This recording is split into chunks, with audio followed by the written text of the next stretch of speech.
कहानी शुरू होती है जीना से, जो एक एलीट स्कूल की बेहद होशियार और मेहनती छात्रा है। पढ़ाई में अव्वल होने के बावजूद उसकी जिंदगी आसान नहीं है, क्योंकि स्कूल में उसे अक्सर क्यून से झेलना पड़ता है। क्यून वही लड़का है जो कभी उसका सबसे अच्छा दोस्त हुआ करता था, लेकिन अब दोनों एक दूसरे को बिल्कुल पसंद नहीं करते। बारिश के दिन क्यून जानबूझकर उसे अनदेखा कर देता है और छाता तक नहीं देता। जीना भीगती हुई पेड़ के नीचे खड़ी होकर उसे कोसती रहती है। स्कूल की पीटी क्लास में क्यून पॉपुलर लड़की सेओ जून को इम्प्रेस करने की कोशिश करता है। सबकी नजरों के सामने वह जबरदस्त छलांग लगाने की कोशिश करता है, लेकिन फिसल कर गिर जाता है और पूरा मैदान ठहाकों से गूंज उठता है। अपनी बेइज्जती से टूट चुका क्यून क्लास से भाग जाता है और सीधे कब्रिस्तान पहुंचता है, जहां वह अपने बचपन के उस दोस्त की कब्र पर जाता है जिसकी मौत आज भी उसे परेशान करती है। वहीं उसकी मुलाकात होती है एक रहस्यमय बाइक सवार जियोनजू से। अगले दिन जियोनजू नए स्टूडेंट के रूप में स्कूल में एंट्री करता है। उसकी लुक और बाइक देखकर सारी लड़कियां दीवानी हो जाती हैं। जीना की सहेलियां भी खुश होती हैं, लेकिन क्यून उसे देखते ही पहचान लेता है। जियोनजू कभी उसका सबसे करीबी दोस्त था, लेकिन किसी दर्दनाक हादसे के बाद दोनों अलग हो गए थे। उनकी बातचीत से साफ पता चलता है कि उनके बीच कुछ बहुत बुरा हुआ था। धीरे धीरे स्कूल में अफवाह फैल जाती है कि जियोनजू कोई माफिया है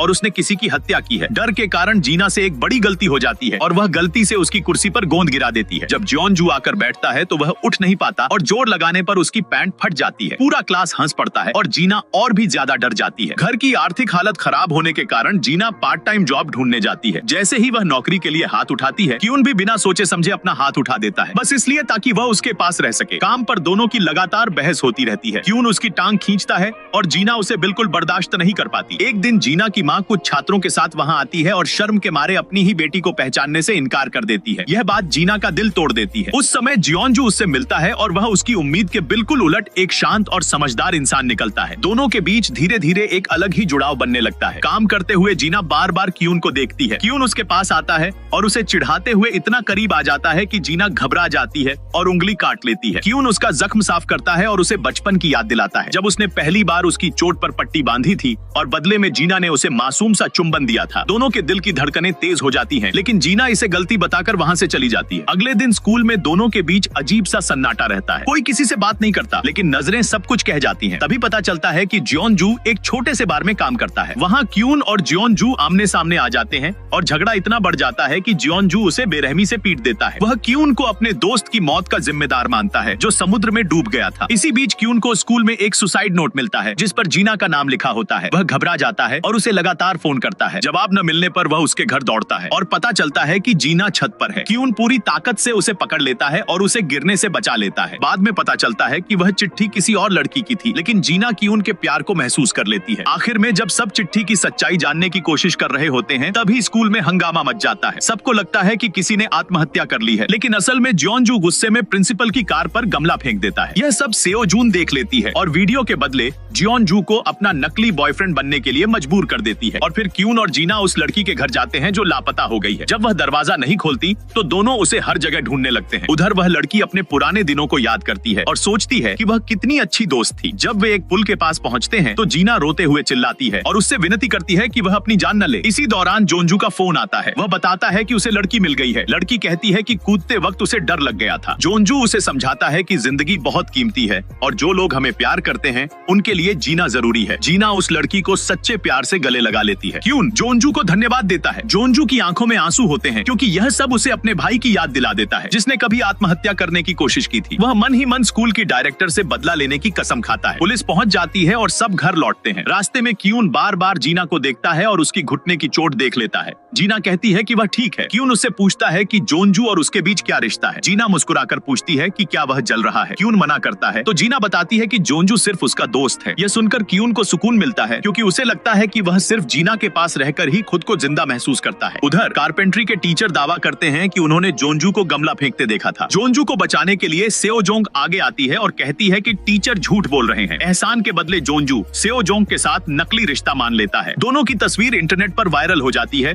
और स्कूल में तरह तरह की बातें होने लगती हैं। सेओ जोंग कारपेंट्री क्लब बनाने का ऐलान करती है और इनाम में पैसे देने की बात करती है। यह सुनते ही जीना और क्यून भी क्लब ज्वाइन कर लेते हैं, जिससे सबको लगने लगता है कि उनके बीच भी कुछ चल रहा है। कुछ दिन बाद एक टीचर को छत पर एक चाबी का छल्ला मिलता है और वह गलती से क्यून को दोषी मानकर उसे स्कूल से निकाल देता है। जीना इसका खुलकर विरोध करती है। जियोनजू को अपराध बोध होता है और सब मिलकर सच्चाई सामने लाते हैं, जिससे क्यून की स्कूल से निकासी रुक जाती है। लेकिन इस तनाव के कारण क्यून के दादा को दिल का दौरा पड़ जाता है और उन्हें अस्पताल में भर्ती कराना पड़ता है। जीना क्यून के साथ अस्पताल जाती है। है। दादा की हालत सुधरती है, लेकिन उन्हें घर बदलना पड़ता है। हैरानी की बात यह होती है कि क्यून उसी घर के ऊपर वाले हिस्से में रहने लगता है जहाँ जीना रहती है। जीना घबरा जाती है कि कहीं उसके माता पिता को उसके दिल की बात समझ न आ जाए। उसके माता पिता कहते हैं कि अब उन्हें भाई बहन की तरह रहना चाहिए, लेकिन जीना बार बार दोहराती है कि वे भाई बहन नहीं हैं। साथ रहने की वजह से दोनों हर पल एक दूसरे को महसूस करने लगते हैं। जीना कहती है कि किसी को नहीं पता चलना चाहिए कि वे साथ रहते हैं, वरना सब उन्हें कपल समझेंगे। फिर भी क्यून रोज उसे क्लास तक छोड़ने जाता है और हर पल उसके बारे में ही सोचता रहता है। एक दिन जोंजू गलती से जान लेता है कि जीना और क्यून साथ रहते हैं और वह गलतफहमी में पड़ जाता है। इसी बीच सेओ जोंग के साथ उसकी नजदीकियां बढ़ती हैं। एक दिन रेस्टोरेंट में जोंजू की माँ सेओ जोंग को जीना समझ लेती है, जिससे वह बहुत शर्मिंदा हो जाता है। तभी जीना वहाँ पहुँचती है और सेओ जोंग साफ शब्दों में कह देती है कि वह जोंजू की गर्लफ्रेंड है। बाद में जीना एक फोटोग्राफी के काम पर अकेले जाती है, लेकिन क्यून वहाँ पहुंचकर उसका साथ देता है। दोनों साथ वक्त बिताते हैं और क्यून चोरी छिपे जीना की तस्वीरें खींचता है ताकि उसकी मुस्कान को हमेशा के लिए अपने दिल में कैद कर सके। एक पल ऐसा आता है जब दोनों बहुत करीब आ जाते हैं, लेकिन तभी जोंजू वहाँ पहुंच जाता है। क्यून को जलन होती है, जिसे जीना साफ महसूस कर लेती है। उसी दौरान जीना गलती से एक खंभे से टकराने वाली होती है, लेकिन क्यून उसे समय पर रोक लेता है। जीना उसका शुक्रिया अदा करती है। उधर स्कूल की डायरेक्टर फिर से जोंजू पर आरोप लगाने की कोशिश करती है, लेकिन इस बार उसके पास पुख्ता सबूत नहीं होते। आखिरकार जोंजू और क्यून का आमना सामना समुद्र तट पर होता है। दोनों पुराने जख्मों को याद करते हैं और सच सामने आता है कि हादसे के दिन क्या हुआ था। गुस्से में दोनों आपस में लड़ पड़ते हैं, लेकिन पुलिस उन्हें रोक लेती है। क्यून के दादा उन्हें छुड़ाने आते हैं और जोंजू को बताते हैं कि क्यून भी हर दिन खुद को दोष देता है। यह सुनकर जोंजू का दिल पिघल जाता है। घर लौटने पर जीना क्यून के जख्म देखती है और बहुत परेशान हो जाती है। बाद में जोंजू भी जीना से मिलने आता है। वह उसकी तबीयत ठीक करने में मदद करता है और जीना की मुस्कान देखकर उसका प्यार और गहरा हो जाता है। और यहीं से तीनों की जिंदगी एक नए भावनात्मक मोड़ पर पहुंच जाती है। इसके बाद जीना का परिवार छुट्टियों पर चला जाता है। बाहर निकलते समय जीना को पता चलता है कि उसकी चाबियां घर के अंदर ही रह गई हैं। मजबूरी में वह क्यून से मदद मांगती है और उसे उसकी ही घर में रात बितानी पड़ती है। क्यून उसे सोने के लिए चादरें देता है। दोनों अकेले होने की वजह से बहुत घबराए रहते हैं और छोटी छोटी बातों पर बहस करते रहते हैं। बहस करते करते कब नींद आ जाती है उन्हें पता ही नहीं चलता। सुबह जब दोनों जागते हैं तो आमने सामने होते हैं और उनकी नजरें टकराती हैं। यह पल इतना खास होता है कि क्यून घबरा जाता है और बिना कुछ कहे स्कूल की तरफ भाग जाता है। क्यून के जाने के बाद जीना उसकी कमरे में झांकती है और देखती है कि क्यून ने अब तक एक पुराना कागज संभाल कर रखा है, जिसमें बचपन में उसने लिखा था कि उसे जीना पसंद है। स्कूल में क्यून से गलती से जीना की फोटो सबके सामने आ जाती है। तभी उसके दोस्त समझ जाते हैं कि क्यून जीना से प्यार करता है। उधर जीना भी अपने दिल को लेकर उलझन में पड़ जाती है, क्योंकि क्यून की नजरों में उसे कुछ ऐसा महसूस होता है जो उसने पहले कभी नहीं किया था। हिम्मत जुटाकर वह क्यून से कह देती है कि उसे वह पसंद है, लेकिन क्यून जवाब देने ही वाला होता है कि उसके फोन पर कॉल आ जाती है। इसी दौरान जोंजू सेओजोंग से कहता है कि वह अब नकली रिश्ते में नहीं रहना चाहता, क्योंकि उसे किसी और लड़की से सच्चा प्यार हो गया है। सेओजोंग बाहर से मजबूत बनती है, लेकिन अंदर से टूट जाती है। क्लास में दोनों को अलग अलग देखकर सबको लगता है कि सेओजोंग ने ही रिश्ता तोड़ा है। जीना यह सब देखकर और ज्यादा परेशान हो जाती है। क्यून और जीना की मुलाकात होती है,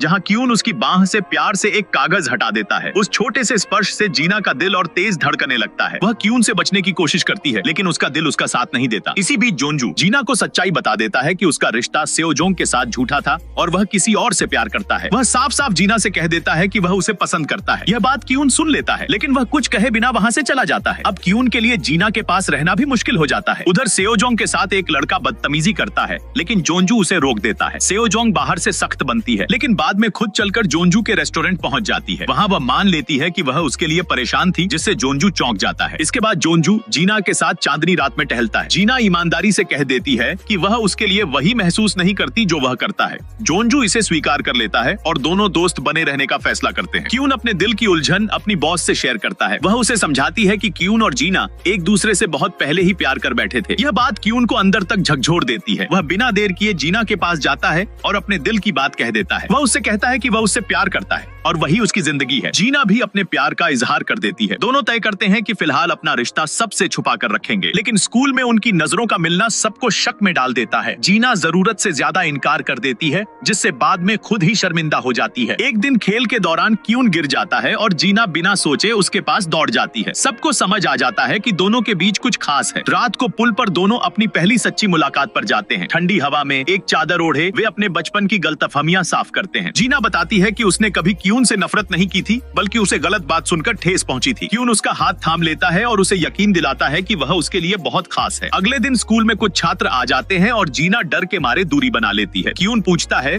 कि वे अपना रिश्ता छुपा क्यों रहे हैं। तभी जीना हिम्मत जुटाती है और सबके सामने उसका हाथ पकड़कर कह देती है कि वे दोनों एक दूसरे से प्यार करते हैं। पूरा स्कूल हैरान रह जाता है। इसी बीच जोंजू स्कूल के खिलाफ शिकायत दर्ज करता है और बताता है कि उसके भाई के साथ बहुत बड़ा अन्याय हुआ था। डायरेक्टर सेओजोंग को लालच देती है कि अगर वह गवाही दे दे तो उसे बड़ी यूनिवर्सिटी में दाखिला मिल जाएगा और यहीं से कहानी एक और बड़े मोड़ की ओर बढ़ जाती है। सेओजोंग गवाही देने के बारे में सोचने लगती है। उसी समय जोंजू अपने उस दोस्त की माँ से मिलने जाता है जिसकी मौत हो चुकी है। वह उससे पूछती है कि क्या उसका अब भी क्यून से संपर्क है। जोंजू बताता है कि पुराने झगड़ों की वजह से वह उससे नाराज है। तब वह माँ उसे एक सच्चाई बताती है कि बेटे की मौत के बाद क्यून देर तक उसके पास बैठकर रोता रहा था और उसने अपने दोस्त की सोने की मेडल उसे लौटा दी थी ताकि वह उसे याद के तौर पर संभाल कर रख सके। यह सुनकर जोंजू समझ जाता है कि क्यून ने इन सालों में कितना दर्द सहा है। वह मेडल वापस उस माँ को सौंप देता है और कहता है कि उसे अपने दोस्त की बहुत याद आती है। इस मुलाकात के बाद क्यून और जोंजू के रिश्ते में धीरे धीरे सुधार आने लगता है। उधर क्यून के दादा अपने पोते के लिए घर बनाने में जुट जाते हैं, लेकिन ज्यादा मेहनत के कारण उनका दिल कमजोर पड़ने लगता है। क्यून उन्हें आराम करने को कहता है और प्यार से उनका ध्यान रखता है। दादा उससे पूछते हैं कि वह इतना खुश क्यों है, तो क्यून बताता है कि उसकी जिंदगी में अब कोई खास आ गई है। दादा की खुशी के लिए क्यून बड़ेगिरी की क्लास ज्वाइन कर लेता है। इन्हीं क्लासों में जीना एक लकड़ी की बेंच बनाती है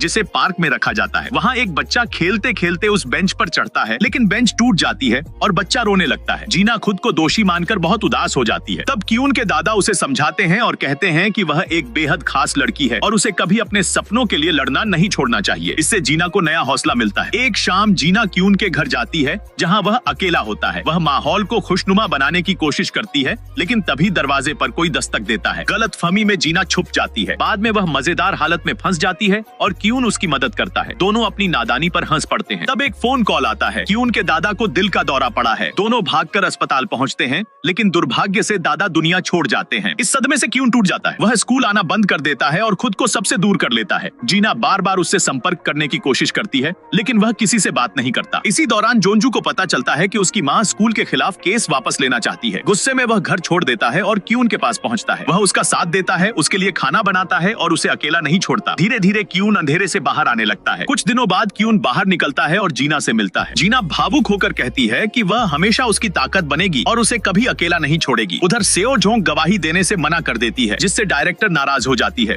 जोंजू और सेओजोंग एक दूसरे के दर्द को समझने लगते हैं और उनके बीच भी अपनापन बढ़ता है। जोंजू कुछ अहम दस्तावेज इकट्ठा करता है जो स्कूल की सच्चाई उजागर कर सकते हैं। जब मामला सामने आता है तो पुलिस जांच शुरू होती है। सच्चाई खुलने पर डायरेक्टर का असली चेहरा सबके सामने आ जाता है और आखिरकार उसे स्कूल से निकाल दिया जाता है। चारों दोस्त राहत की सांस लेते हैं, लेकिन नई मुसीबत सामने आती है। नया प्रिंसिपल स्कूल बंद करने का फैसला करता है। इसी बीच क्यून की माँ चाहती है कि वह उसके साथ कनाडा चला जाए। क्यून दुविधा में पड़ जाता है क्योंकि उसका दिल जीना के पास है। जीना डर और उम्मीद के बीच उसकी राह देखती है। तब सभी छात्र मिलकर स्कूल बचाने के लिए हस्ताक्षर अभियान चलाते हैं। जीना की अच्छाई और मेहनत देखकर प्रिंसिपल फैसला बदल देता है और स्कूल बंद नहीं होता। इस खुशी के पल में जीना मजाक में क्यून को छेड़ती है और दोनों साथ तस्वीरें खींचते हैं। क्यून उस तस्वीर को अपने दिल के बेहद करीब रख लेता है क्योंकि उसे पता है कि आगे उसकी जिंदगी एक बड़े मोड़ पर खड़ी है। आखिर में जोंजू सेओजोंग से अपने दिल की बात कहता है। पहले वह मना कर देती है क्योंकि उसे अपने भविष्य पर ध्यान देना है, लेकिन समय के साथ वह समझ जाती है कि जोंजू उसकी कमजोरी नहीं बल्कि उसकी सबसे बड़ी ताकत है। और इसी एहसास के साथ कहानी अपने खूबसूरत अंत की ओर बढ़ जाती है। उसी रात क्यून और जीना साथ अपनी आखिरी रात बिताते हैं और एक दूसरे से वादा करते हैं कि कोई भी उनकी मोहब्बत को अलग नहीं कर पाएगा। अगले दिन क्यून के कनाडा जाने का समय आ जाता है। दोनों एक प्यारी सी मुस्कान के साथ विदा लेते हैं। बाहर से यह मुस्कान खुशी की लगती है, लेकिन अंदर से दर्द से भरी होती है क्योंकि दो जुड़ी हुई आत्माएं एक दूसरे से अलग हो रही होती हैं, जिन्हें जिंदगी में आगे बढ़ने के लिए एक दूसरे की रोशनी चाहिए। जीना बहुत उदास हो जाती है। तभी क्यून को अपनी बैग में जीना का छोड़ा हुआ एक तोहफा मिलता है। उसमें वही दिल बना होता है जैसा बचपन में जीना ने उसे दिया था। उस पर लिखा होता है कि वह उससे प्यार करती है और जहाँ भी वह जाए खुश रहे। यह पढ़कर क्यून को वे सारे पल याद आने लगते हैं जब जब जीना ने उसका नाम लिया। उसकी मुस्कान उसके दिल में बस गई। उसे एहसास होता है कि वह उस मुस्कान को पूरी जिंदगी देखना चाहता है। क्यून तुरंत जीना को फोन करता है और उसे घर से बाहर आने को कहता है। जीना बाहर आती है तो हैरान रह जाती है। क्यून वापस आ चुका होता है। दोनों गहरे प्यार से गले लगते हैं। जीना आंसू भरी आंखों से कहती है कि वह बहुत खुश है कि वह लौट आया और यह भी कहती है कि उसे वह बहुत पसंद है। क्यून उसकी ओर बढ़ता है